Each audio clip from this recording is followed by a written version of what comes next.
મોરબી બાર એસોસિએશનની ચૂંટણી યોજાઈ હતી, જેમાં ઉપપ્રમુખ તેમજ કારોબારી સહિતના સભ્યો બિનહરીફ ચૂંટાઈ આવ્યા હતા.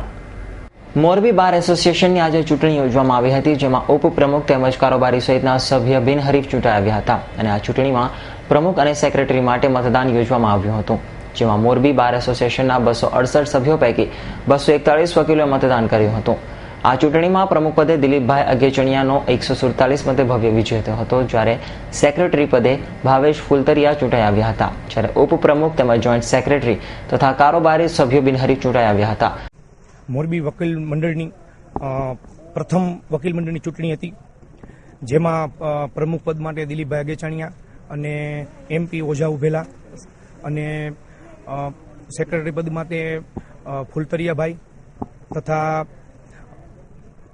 TB દોશી ઉભેલા, જેમાં દિલીપભાઈ અગેચણિયાની પેનલનો જંગી બહુમતીથી વિજય થયેલ છે અને આ પદ માટે હું કુલ 6ઠી વખત ચૂંટાયેલ છું અને આજ રોજ મને વકીલ મંડળ મોરબી વકીલ મંડળમાં જેટલા પ્રમુખ પદની ચૂંટણી થઈ એમાં સૌથી વધુ મત મળેલા છે અત્યાર સુધીમાં. આજે યોજાયેલી ચૂંટણી શાંતિપૂર્ણ માહોલમાં પૂર્ણ થઈ હતી અને વિજેતા થનાર પ્રમુખ સહિતના હોદ્દેદારોને વકીલોએ શુભકામનાઓ પાઠવી હતી. રવિ મોટવાણી, S9 ન્યૂઝ, મોરબી.